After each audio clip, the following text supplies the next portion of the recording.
और तीसरा प्रश्न आपस में जुड़ा हुआ है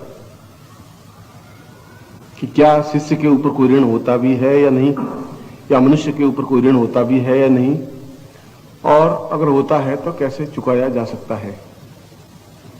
और तीसरा प्रश्न है कि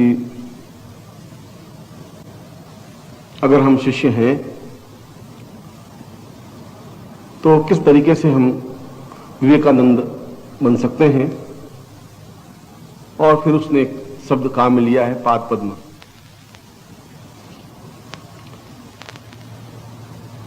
इसकी पृष्ठभूमि समझने के लिए तुम्हें विवेकानंद और पाद पद्म दोनों को समझना पड़ेगा।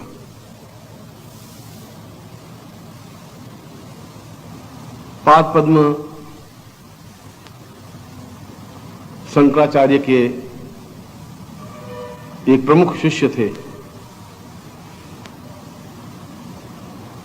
और अत्यंत महत्वाकांक्षी शिष्य था।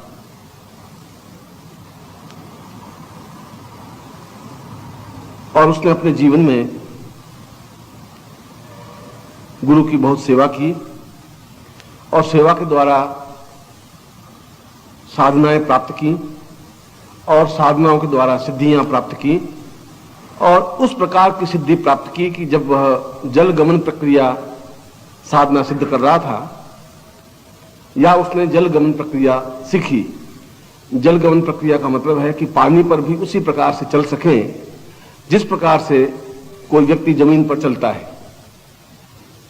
और जहां जहां पर उसके पानी पर पांव पड़ते थे वहीं पर स्वतः एक कमल खिल जाता था। उस कमल पर पांव रखता, फिर अगला पांव रखता तो फिर उस जगह कमल खिल जाता, उसे पांव रखता और नदी या तालाब या समुद्र पार कर लेता था। इसलिए पाद पद्म, जहां पर पद्म खिल जाए, कमल खिल जाए, जिस पर पांव पड़े, इसलिए उसका नाम पाद पद्म पड़ा। उसने इस प्रकार की साधना की, इस प्रकार की सिद्धि प्राप्त की।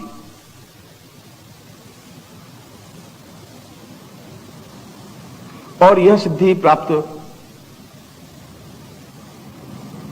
तभी हो सकती है जब उसे अपने जीवन में कोई ऐसा गुरु मिले जो उसे सही ढंग से मार्गदर्शन दे सके।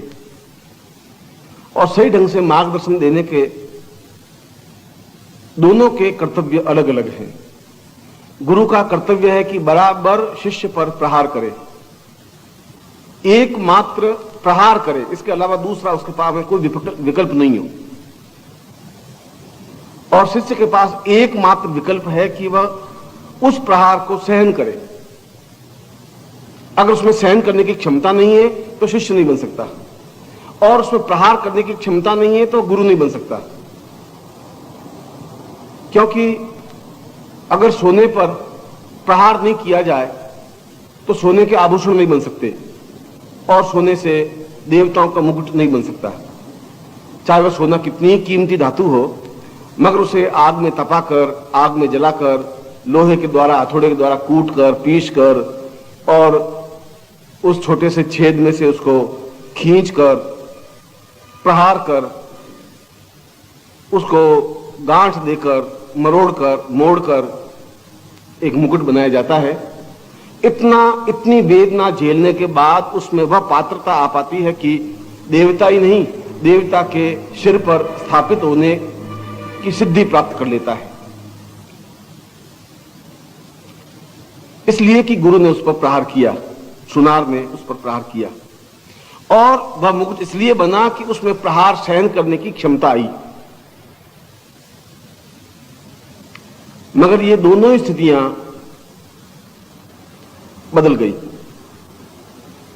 गुरु रहे ही नहीं, क्योंकि गुरु खुद भिक्षुक और दरिद्री बन गए। उनमें ज्ञान था नहीं। व्यक्ति के पास या तो ज्ञान की गरिमा होती है, जिसकी वजह से उसके वाणी में एक सरस्वती का निवास होता है। वह बोलता है तो एक इफेक्ट होता है, एक प्रभाव होता है, एक चित्त पर एक चिन्ह बनता है, एक एहसास होता है कि कोई बोल रहा है, सीधा हृदय में उतरता है। यह उसके ज्ञान की गरिमा की वजह से होता है।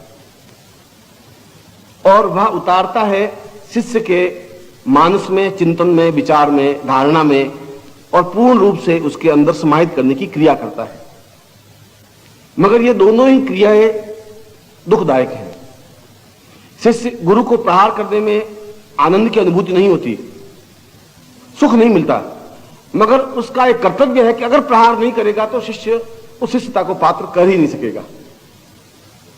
शिष्य बनने का तात्पर्य यह है कि वह उस चोट को झेल सके, और यहां चोट को झेल सकेगा तो संसार के किसी भी तांत्रिक के सामने या मांत्रिक के सामने या योगी के सामने या सन्यासी के सामने या किसी गुरु के सामने तन कर खड़ा हो सकेगा, जवाब दे सकेगा, प्रहार झेल सकेगा, प्रहार कर सकेगा। कायर और बुज़दिल न प्रहार कर सकते हैं न प्रहार झेल सकते हैं, और शिष्य के लिए कायर और बुज़दिल सबसे बड़ी गाली होती है।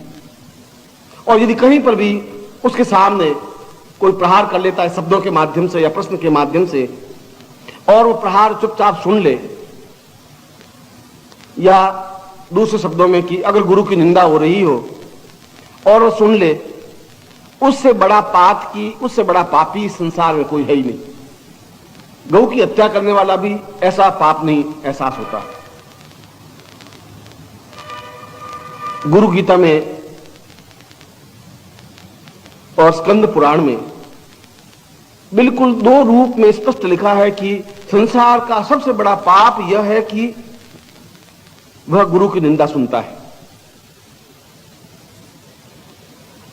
और गुरु की निंदा इसलिए सुनी जाती है कि आप में प्रहार करने की क्षमता नहीं है, और आप में प्रहार करने की क्षमता इसलिए नहीं है कि गुरु ने आप पर प्रहार किया नहीं है। यदि गुरु ने आप पर प्रहार किया होता तो आप उसको झेलने की क्षमता होती, आप में एहसास करने की क्षमता होती और उत्तर देने की ताकत आती। जब प्रहार झेलने की क्षमता आई नहीं आप में, तो फिर आप प्रहार कर ही नहीं सकेंगे। नपुंसक और कायर और बुज़दिल और शून्य व्यक्तित्व जीवन पशुओं की तरह जीवन व्यतीत करते हैं। जीवन का अर्थ है शानदार तरीके से अपने जीवन को पूर्णता तक पहुंचाने की क्रिया, और शंकराचार्य ने वही किया।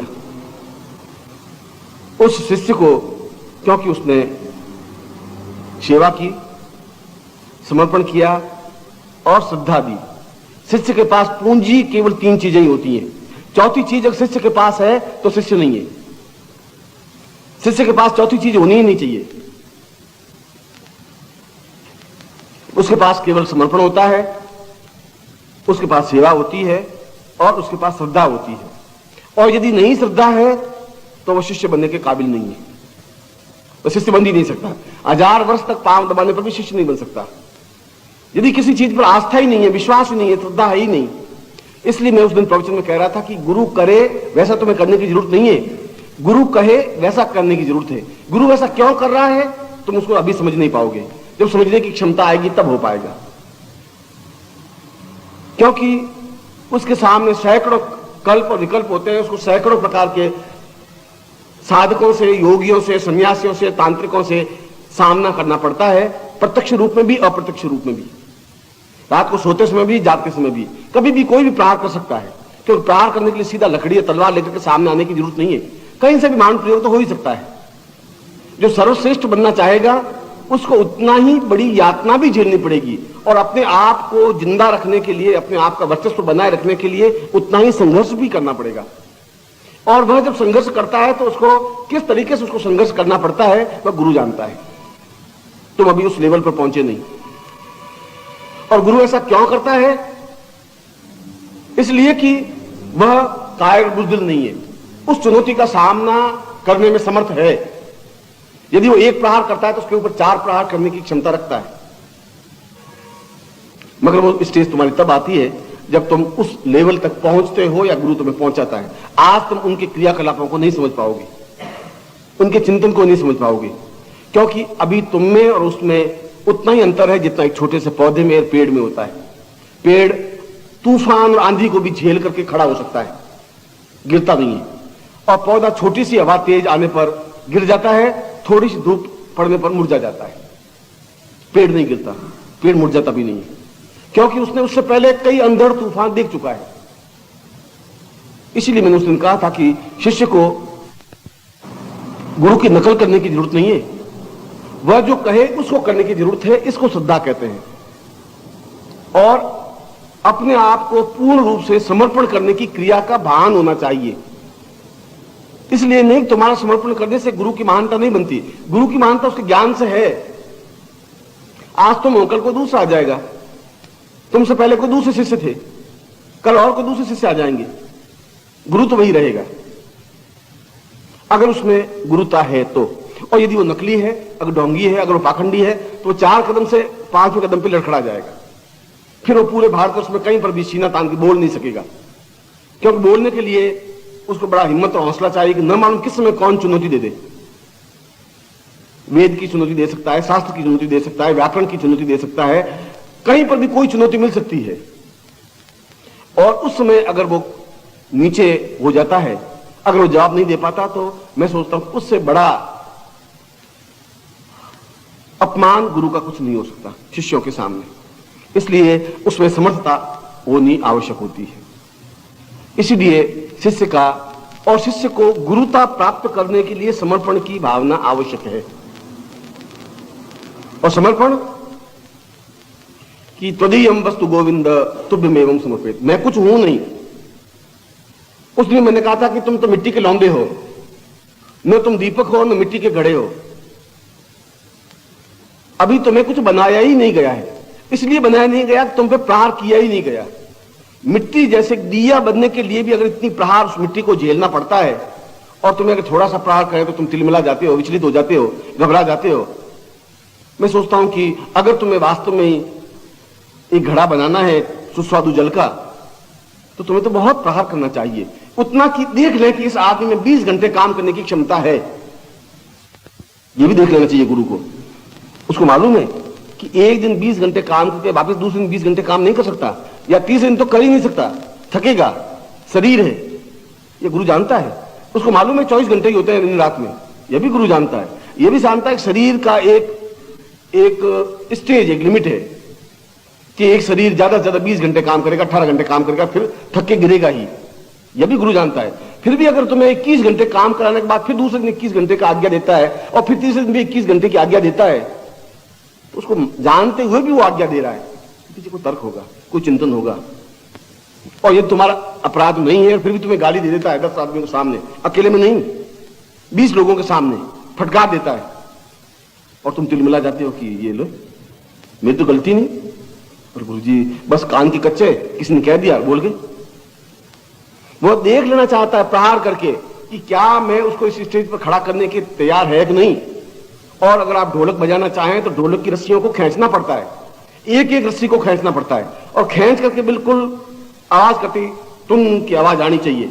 और उन रस्सियों को ढीला छोड़ दोगे तो ढोलक नहीं बन सकती, और तुम भी शिष्य नहीं बन सकते अगर तुम्हें खींचा नहीं जाए तो। यदि केवल तुम्हें एक मामूली आदमी बने रहना है तो फिर तुम्हें खींचने की जरूरत ही नहीं, फिर तुम्हें अपने आप को कसने के लिए तैयार होने की जरूरत भी नहीं। इसलिए समर्पण की भावना इसलिए जरूरी है कि वह ज्यादा जानता है कि मैं किस योग्य हूं, वह ज्यादा जानता है कि वह मुझे कहां पहुंचाना चाहता है, और वह व्यक्ति इतना गया बीता नहीं है कि मेरे कार्य के ऋण को अपने ऊपर लेकर के मरेगा। व्यक्ति की मुक्ति हो ही नहीं सकती यदि इसके ऊपर ऋण है, तो मोक्ष नहीं हो सकता। और ऋण तो शिष्य का भी बनता है गुरु पर, पत्नी का भी ऋण आता है, पुत्र का भी ऋण आता है। ऋण तो ऋण है। तुम मुझे पानी की गिलास पिलाओगे तो ऋण है ही, क्योंकि तुमने मेरे लिए एक पानी की गिलास लाकर के मुझे पिलाई है, और मुझे उसका प्रतिफल तुम्हें देना ही है। अब वो विनिमय कई तरीकों से हो सकता है, पैसों के माध्यम से हो सकता है, ज्ञान के माध्यम से हो सकता है, चेतना के माध्यम से हो सकता है, विवेक के माध्यम से हो सकता है। वह गुरु जानता है कि मुझे इसका कर्जा कैसे उतारना है, और यदि नहीं उतारता तो गुरु का भी मोक्ष नहीं हो सकता, मुक्ति उसको भी नहीं मिल सकती, वह भी जीवन में पूर्णता प्राप्त नहीं कर सकता, वह भी सिद्धाश्रम नहीं जा सकता, संभव ही नहीं है। उसके लिए जरूरी है कि उस ऋण को उतारे, और बराबर उसका हिसाब बिल्कुल नाप तोल सही है कि इतना ऋण इस हिस्से का मेरे ऊपर है, और इतना इसने मेरे लिए काम किया, मुझे इतना करना है। और यह सब कुछ समर्पण और श्रद्धा प्राप्त होती है सेवा के माध्यम से। सेवा जो कुछ कहे वह करे, उसको सेवा कहते हैं। जो कुछ तुम्हारी मर्जी हो वह करे, उसको सेवा नहीं कहते हैं। उनके पांव दर्द नहीं करे और तुम मार उसके दबाना शुरू कर दो, ये सेवा नहीं है। उसकी जो जरूरत है उस जरूरत की पूर्ति करने को सेवा कहते हैं।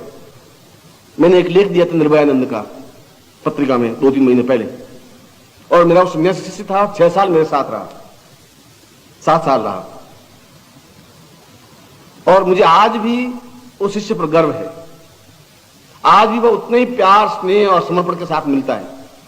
मगर मैं उसका उल्लेख इसलिए कर रहा हूं कि वह ऐसा शिष्य बन गया था कि मेरी आंख झपकने को समझ जाता था कि गुरुजी क्या चाहते हैं।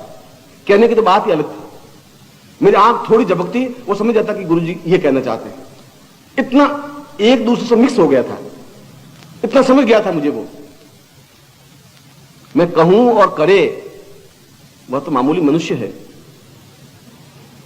अगर मैं कहूं और करे ही नहीं, वह राक्षस है। मैं कहूं और करे, वह मनुष्य है। मैं नहीं कहूं और इशारा समझ के करे, वह देवता है। और मैं जो ही बराबर उसकी आंख मेरी आंख से मिली रहती, हर क्षण हर पल। मुझे उन 7 वर्षों में एक दिन भी याद नहीं है कि मेरे उठने के बाद उठा हो और मेरे सोने के पहले सोया हो। मुझे एक दिन भी याद नहीं है। मैं उठता तो बिल्कुल तैयार मिलता, और मेरे पांव दबाते दबाते मुझे नींद आती तो वो जाके सो जाता। उसने मुझे सेवा दी, समर्पण दिया, और मैंने भी उसको वह सब कुछ दिया जिसका वो पात्र था, अधिकारी था। इसलिए सेवा और श्रद्धा अगर आप देते हैं तो गुरु उस ऋण को अपने ऊपर नहीं रख सकता, कोई भी व्यक्ति नहीं रख सकता, यदि वह जीवन में मुक्ति मोक्ष चाहता है तो। इसलिए उस शिष्य में जब साधना का कुछ ज्ञान आना शुरू होता है तो उसमें अहम की प्रवृत्ति भी पैदा हो जाती है। ये उसका दुर्गुण है, ये शिष्य का दुर्गुण है। दुर्गुण इसलिए है कि उसके शरीर में वह गंदा खून है, इसको तुम नहीं दंड नहीं कर सकते, उसको मिटा नहीं सकते। कल भी मैंने उदाहरण दिया कि एक कामुक व्यक्ति हर क्षण इस चित्र में भी कामुकता को ही देखेगा, इस चित्र को देखेगा, वो इसके ध्यान जाए नहीं जाए नहीं जाए, पर यहां जरूर जाएगा ध्यान, क्योंकि उसकी वृत्ति कामुकतापूर्ण है ही।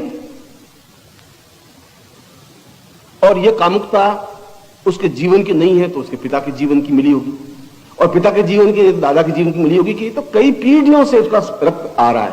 वहां तक कि वशिष्ठ गोत्रोत्पन्नो हम, 10,000 वर्ष पहले जो मेरा पूर्वज वशिष्ठ था, मैं उसका हूं, उसके धागे से तुम आ रहे हो। अब उस बीच में खून कहां कहां गंदा हुआ, खून तुम्हारे अंदर वही है, और उस खून का प्योरिफिकेशन गुरु करता है।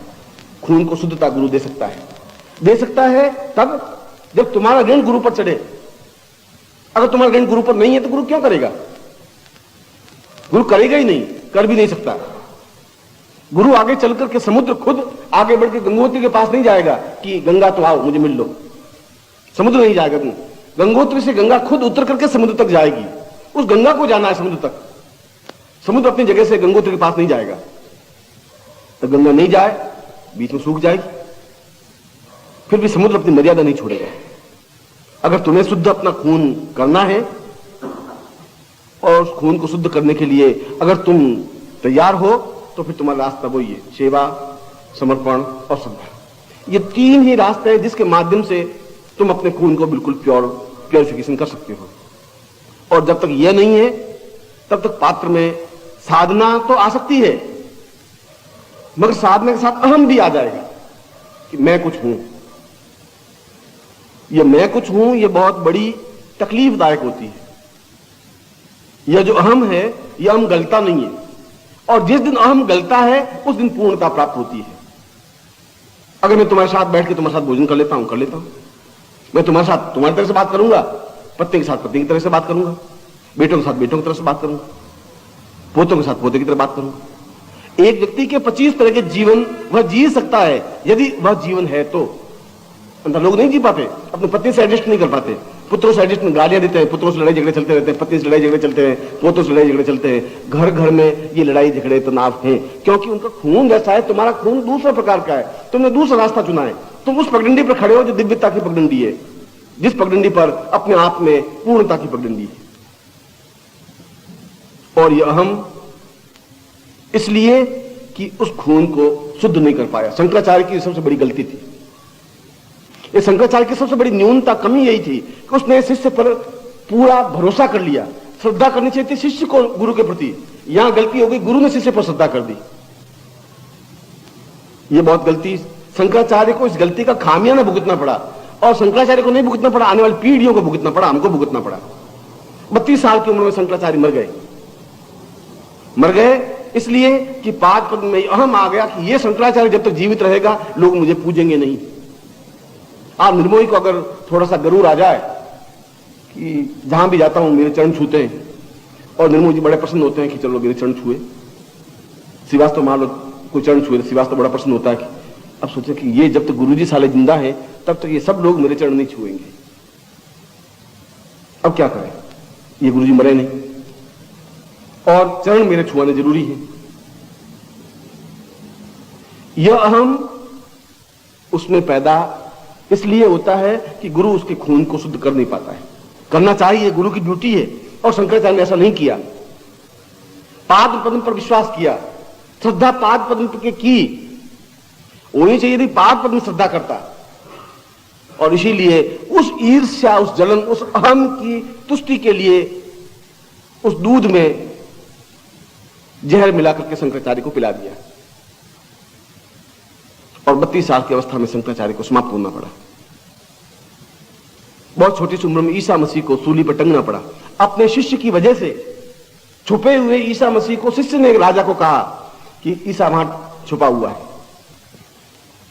शिष्य ने गद्दारी की इसलिए कि ईसा ने गलती की, और यह गलती इसलिए हुई कि हमारा दर्शन का आधार क्षमा हो गया, हमारे दर्शन का आधार विश्वास हो गया। हमारे वेद और शास्त्र ने कहा कि वीरों का भूषण क्षमा है, क्षमा वीरस्य भूषणम। मैं सोचता हूं कि क्षमा वीरों का सबसे बड़ा पाप है, सबसे बड़ा अपराध है। अगर सामने वाला थप्पड़ मारता है तो उसको 20 थप्पड़ ऐसी मारी जाए कि वो जिंदगी में एहसास कर सके प्यार करने वाला कोई है। अगर ऐसा करता है तो वह गुरु है, अगर ऐसा नहीं करता तो गुरु नहीं है। क्षमा तो कायर बुजदली है।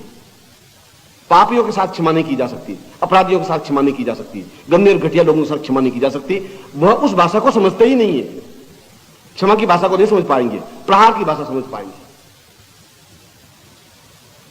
शंकराचार्य ने यही गलती की, और वे केवल अपनी जिंदगी में एक शंकर भाष्य जैसे ग्रंथ को दे पाए। यदि वो 10 साल 15 साल और जिंदा रहते तो मैं सोचता हूं कि एक बहुत बड़ी क्रांति सी ला पाते, और वह क्रांति इतनी तीव्र होती कि बीच में भक्ति काल नहीं आता। यह शंकराचार्य के बाद जो भक्ति काल आया, और इस भक्ति काल में हमें कमजोर, पंगु और घटियापन बता दिया कि मैं पापी, अधम, पात की, मैं नार की, मैं गया बीता, तू बड़ा, तू दीन बंधु, तू दीनानाथ, मैं अधम। ये सब कुछ शब्द बने सूर के जमाने में, तुलसी के जमाने में, मीरा के जमाने में, क्योंकि उसने अपने आप को घटिया समझने लगा। उसमें तेज पुंज की न्यूनता आ गई।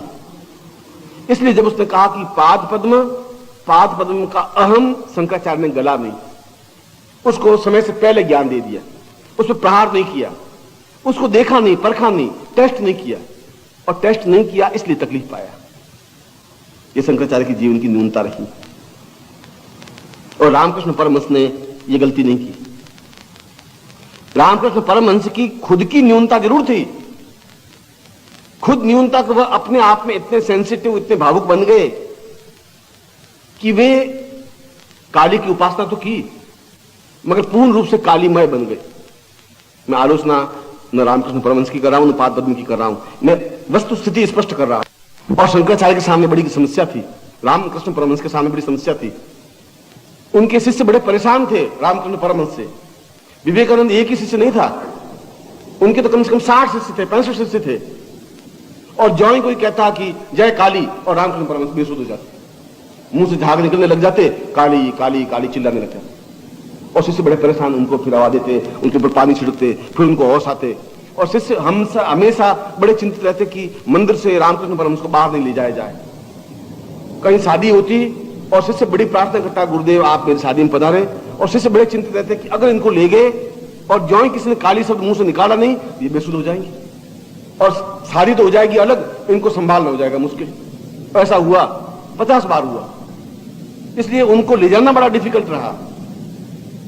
जहां भी कोई 4 आदमी बैठे, 25 आदमी बैठे, रामकृष्ण परमहंस प्रवचन कर रहे हैं और जो किसी काली मैया की जय, और वो एकदम से रुक जाते, मुंह से झाग निकल जाते और बिल्कुल खो जाते उस काली में, और मैया काली बस ऐसा एकदम से ऐसा लीन हो जाते। ये उनकी तुरीयावस्था थी। तुरीयावस्था का मतलब है कि समाधि में चले जाने की प्रक्रिया।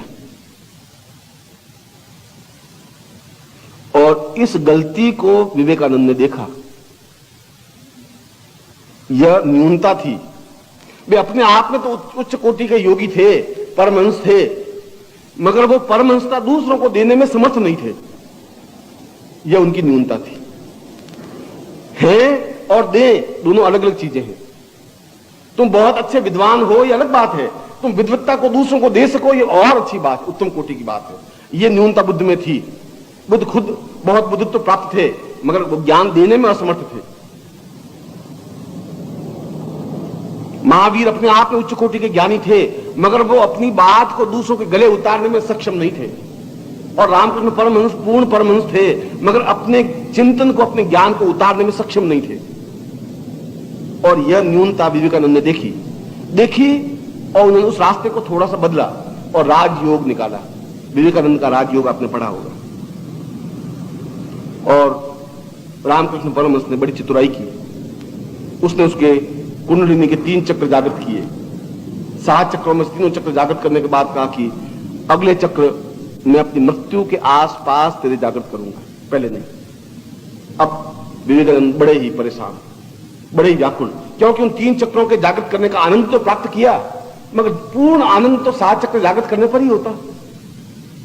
बड़े विवेकानंद परेशान, कैसे हो, क्या हो, इस आगे के चक्रों को जागृत कैसे किया जाए।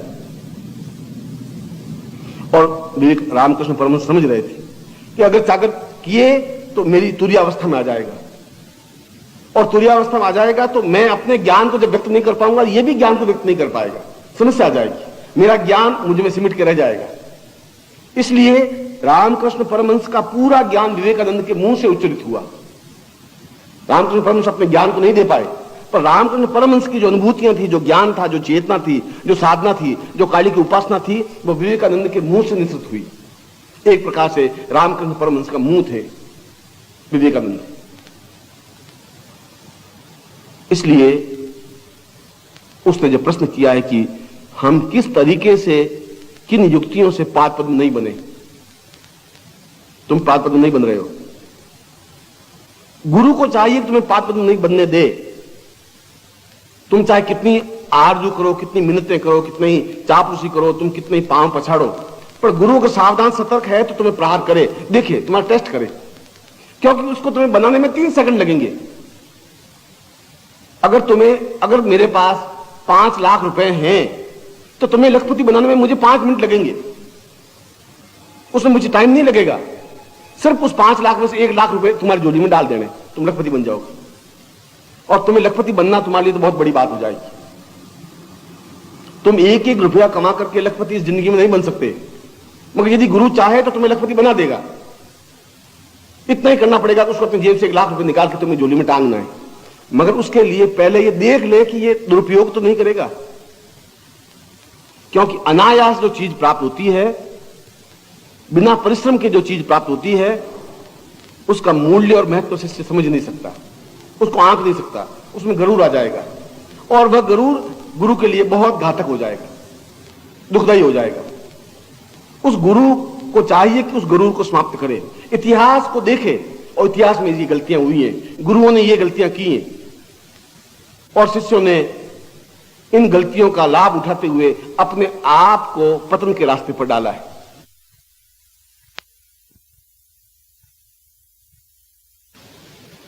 इसलिए गुरु को चाहिए कि वह पाद पद्म अब पैदा नहीं करे, और शिष्य को चाहिए कि वह विवेकानंद बने।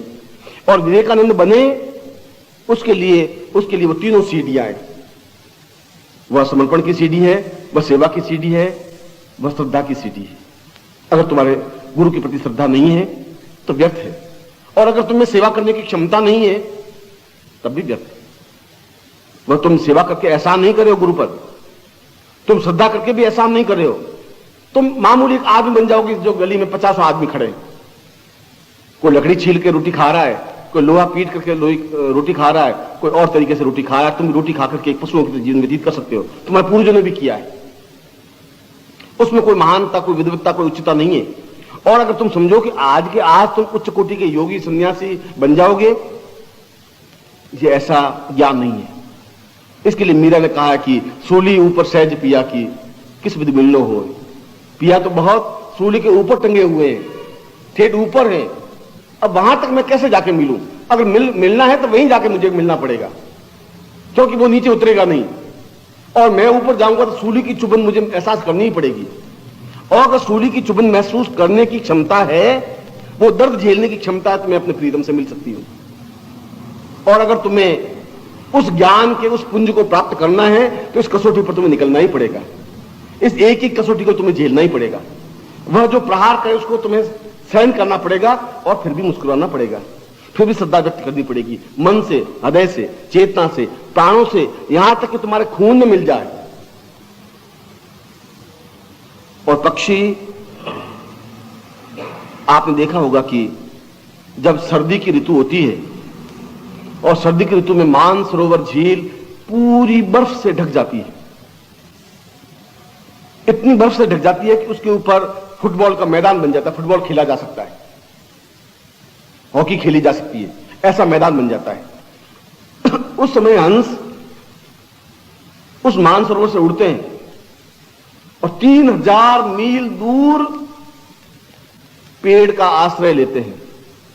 छोटी सी झील जो तवांग झील है, उस झील का आश्रय लेते हैं, जो कि गर्म पानी की झील है।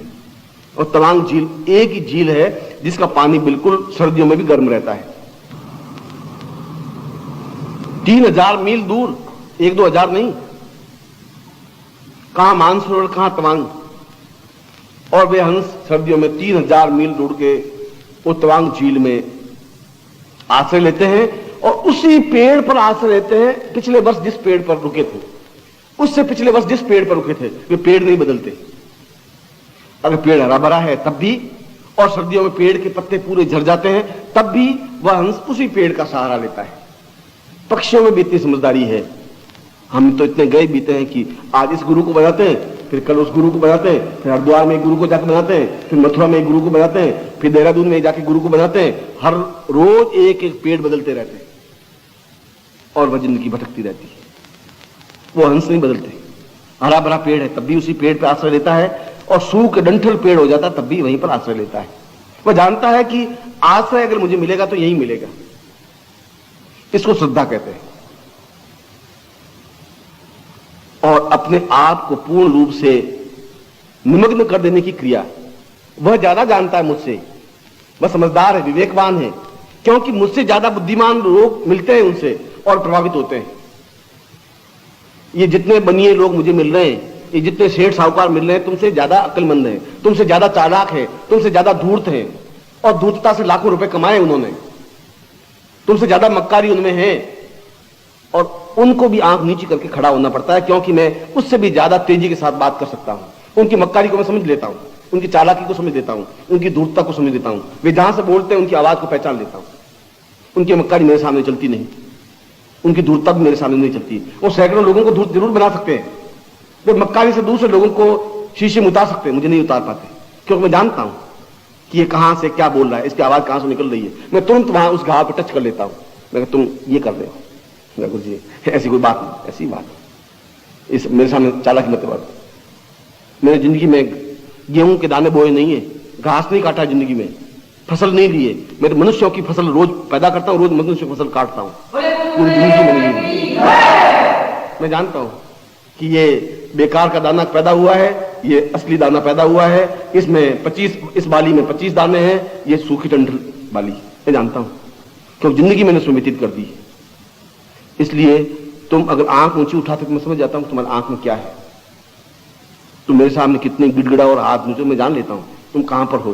पूरा बैरोमीटर मेरे सामने लगा हुआ है, और जिस क्षण मुझे एहसास होगा कि अब इनमें समर्पण आ गया है, तुम्हें कुंदन बना देने में मुझे कोई टाइम नहीं लगेगा, 1 सेकंड लगेगा।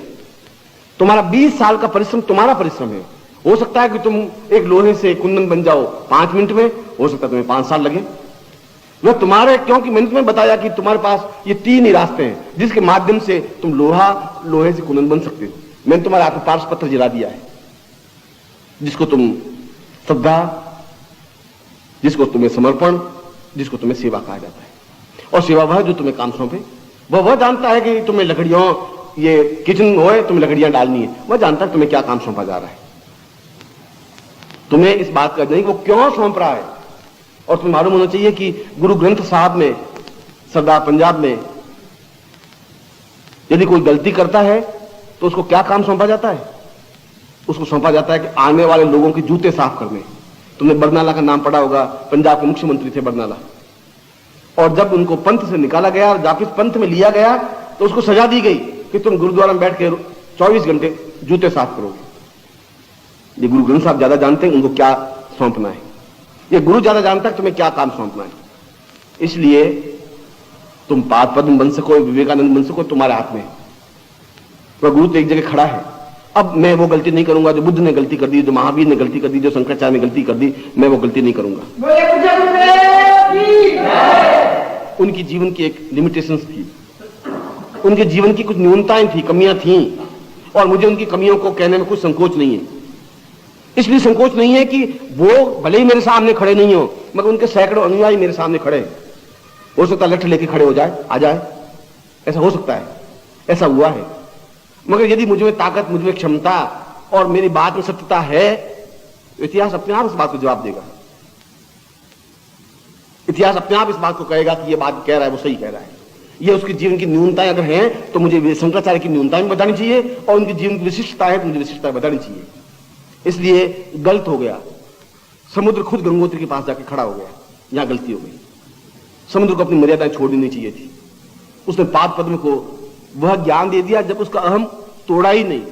जब अहम नहीं तोड़ा तो उसके मन में यह आ गया कि मुझे खुद को शंकराचार्य बन जाना चाहिए, और शंकराचार्य मैं तब बन सकता हूं जब मैं इनकी हत्या कर दूंगा। इतना जघन्य अपराध इसलिए हुआ कि उनका अहम गला नहीं, उनमें खून को स्पष्ट नहीं किया गया, खून को शुद्ध नहीं किया गया, खून में कहीं न कहीं मलिनता, कहीं न कहीं गंदगी रही। ये गुरु की ड्यूटी थी, ये शंकराचार्य की न्यूनता थी, ये शंकराचार्य की गलती थी, और उस गलती का परिणाम शंकराचार्य को भुगतना पड़ा। इसलिए यह ऋण जो श्रीवास्तव ने पूछा कि इन ऋणों को कैसे उतारा जाए, और निश्चित रूप से एक शिष्य पर गुरु का ऋण है। इसलिए ऋण है कि वह तुम्हें ज्ञान दे रहा है, और ज्ञान एक ऐसी चीज है जो प्राप्त नहीं हो सकती। भगवे कपड़े पहनने से ज्ञान प्राप्त नहीं हो सकता, चमकीले वस्त्र पहनने से ज्ञान नहीं मिल सकता, ऊंचे सिंहासन पर बैठने से ज्ञान प्राप्त नहीं हो सकता, 5000 अनुयायियों की फौज पीछे खड़ी करके ज्ञान नहीं प्राप्त हो सकता, और 10,000 लोगों से जयकारा करवाने पर भी ज्ञान नहीं मिल सकता। मैं 5-5 रुपए खर्च करके एक 100 शिष्यों को, सन्यासियों को इकट्ठा कर सकता हूं।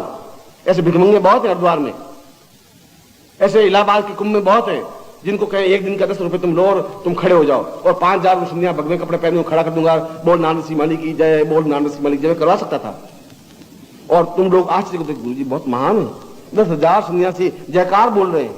मैं ऐसा नाटक भी कर सकता था। मुझे तो केवल 5000 रुपए खर्च करने होते, और मुझे इसकी जरूरत नहीं है। नाटक वो करता है जिसमें कुछ होता नहीं है, जिसमें ज्ञान की गरिमा नहीं होती है। जो है वह कुंभ के अवसर पर भी उसी दहाड़ के साथ बोल सकता है। शंकराचार्य सुन रहे हैं तो सुन रहे हैं, वह बोल देता है। और शंकराचार्य मुझसे 20 कदम पर दूसरे टेंट में सुन ही रहे होंगे, क्यों मैं तो माइक पे बोल रहा था। मुझे इस बात की चिंता नहीं है। हकीकत और सत्य को अगर मैं जिस दिन बोलना बंद कर दूंगा उस दिन मैं गुरु रह भी नहीं सकता। मुझे अपने आप को गुरु कहलाने का अधिकार भी नहीं है, हक भी नहीं है। और अगर मुझमें ज्ञान है, चेतना है, अगर मुझमें क्षमता है, तो मैं 2 टू को 2 स्पष्ट कह सकता हूं, कहने की क्षमता रखता हूं। और वास्तव में इसमें मुझे अपने आप पर तो गर्व है ही, तुमको भी गर्व होना चाहिए कि तुम्हारे वो गुरु हैं जो अपने आप में चुनौती भरे शब्दों में कह सकते हैं, सुन सकते हैं। और इसीलिए मैं तुम्हें आशीर्वाद देता हूं कि तुम में यह पात्रता पैदा हो, तुम अपने आप को सुधार सको, तुम अपने आप में समर्पण पैदा कर सको और इन तीनों तत्वों के माध्यम से अपने रक्त को शुद्ध प्रभावित कर सकते हो। और जिस दिन कर दोगे उसमें अपने आप ये लोहा सोना बन जाएगा। क्योंकि पारस तो हाथ में लिया हुआ है, टच करना है, उसमें कोई कीमियागिरी नहीं है, कोई रासायनिक क्रिया नहीं है, 1 सेकंड का काम है। अब उसके लिए तुम कितना प्रयत्न करते हो ये तुम पे निर्भर है। 4000 मील गंगा को चल करके समुद्र में मिलना पड़ता है।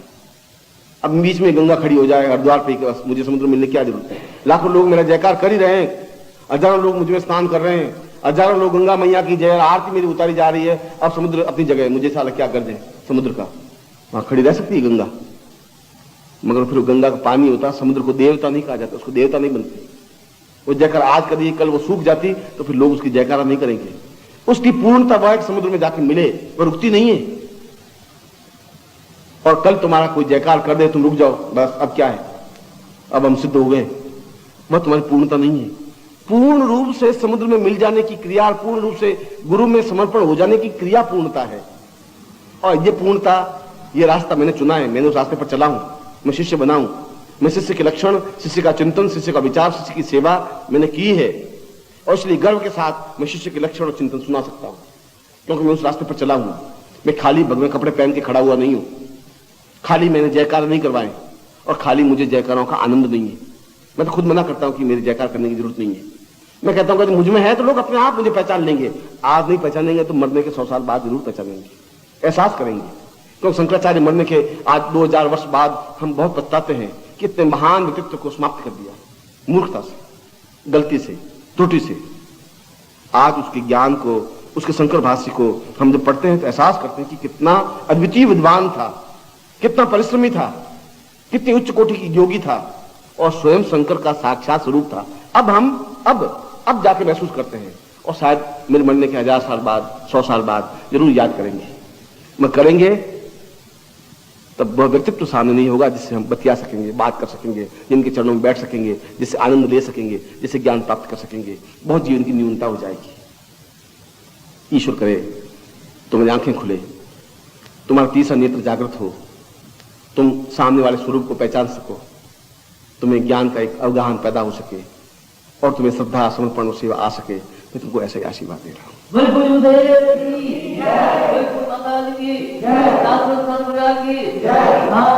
हर हर महादेव।